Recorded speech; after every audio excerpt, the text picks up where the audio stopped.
di tahun Indonesia menjajah Timor Indonesia, mereka diharuskan sekolah. Jadi itu kayak positif banget karena mereka harus sekolahnya harus SD sampai SMA. Ya, jadi kalau pandangan saya ke belakang itu, saya bersyukur banget bisa dijajah sama negara yang bisa berikan kesempatan untuk sekolah. Kalau seperti di Portugis kan, kamu sekolahnya hanya dengan kelas 3. Kalau Indonesia menjajah kan kamu sekolahnya harus sampai SD.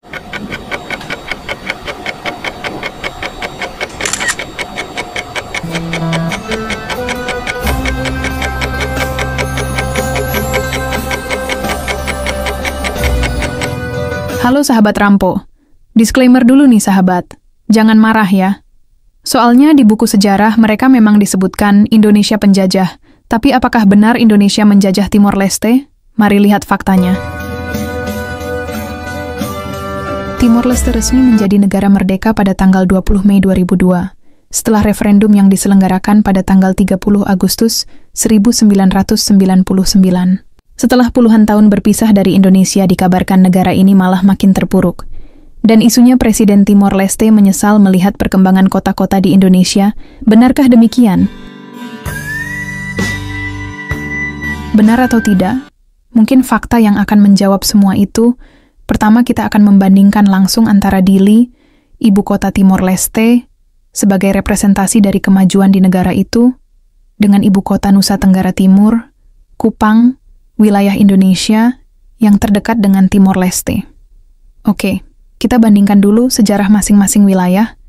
Dili telah dihuni sejak tahun 1520 oleh bangsa Portugis, sedangkan Kupang didatangi oleh VOC pada tahun 1613, yang saat itu berkedudukan di Batavia atau Jakarta. Tapi sebelum kedatangan VOC, Kupang sudah lebih dulu dihuni oleh orang-orang dari suku Helong. Kedatangan VOC kala itu disambut baik oleh Raja Helong. Bahkan dibuatkan markas khusus, sedangkan Dili dihuni oleh bangsa Portugis sejak awal dan bisa berbaur menjadi masyarakat setempat. Dili dijadikan ibu kota Timor Portugis pada tahun 1769. Timor Portugis adalah nama sebelum Timor Leste, atau saat masih menjadi koloni Portugis. Pada saat Indonesia terbentuk dan mendeklarasikan kemerdekaannya pada tahun 1945, semua wilayah yang pernah diduduki oleh Hindia Belanda diambil alih dan dimasukkan ke dalam administrasi Indonesia, termasuk Kupang dan seluruh wilayah NTT. Sedangkan Dili dan daerah-daerah Timor Portugis menggantikan namanya menjadi Timor Leste, juga mendeklarasikan kemerdekaannya secara sepihak dari Portugis. Pada tanggal 28 November tahun 1975, Front Revolusi Kemerdekaan Timor Leste, atau Fretilin, mengumumkan kemerdekaan wilayahnya itu. Hal itu terjadi juga berkat dorongan militer Indonesia yang beraliansi dengan orang-orang Timor Leste yang tertarik ingin merdeka setelah mendengar Indonesia merdeka. Barangkali mereka cemburu lihat Indonesia merdeka? 9 hari setelah Timor Leste mendeklarasikan kemerdekaannya, pada tanggal 7 Desember tahun 1975, militer Indonesia menduduki Timor Leste, tanpa perlawanan yang berarti pada waktu itu, dan dijadikan sebagai bagian dari Indonesia. Setelah menjadi bagian dari NKRI, nama Timor Portugis berganti menjadi Timor Timur.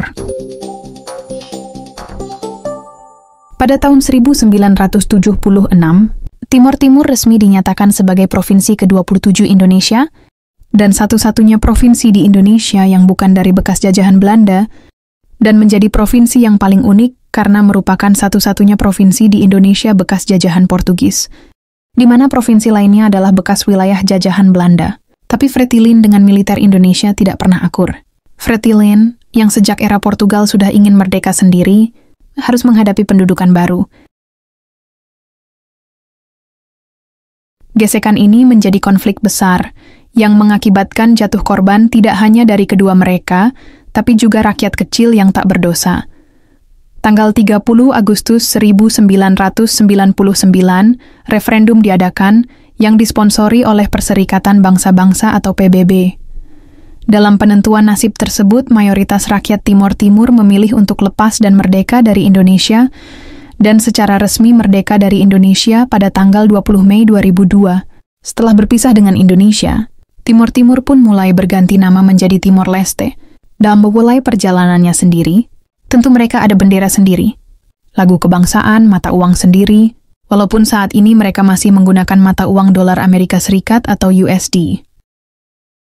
Sistem pemerintahan negara Timor Leste memakai sistem pemerintahan semi-presidensial, di mana kepala negaranya adalah presiden, perdana menteri sebagai kepala pemerintahan, dan legislatif dengan eksekutif berdiri secara terpisah, sedangkan Indonesia menggunakan sistem pemerintahan presidensial, di mana kepala negara dan kepala pemerintahannya adalah presiden, dan antara lembaga legislatif dengan eksekutif terpisah.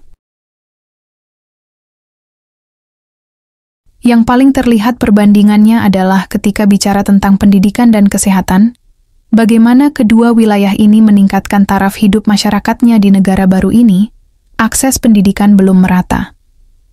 Dalam wawancara dengan Mata Najwa, beberapa pemuda mengaku bahwa salah satu hal baik yang diwariskan oleh pendudukan Indonesia adalah kewajiban belajar dari tingkat SD sampai SMA. Oke, sekolahnya harus SD sampai SMA.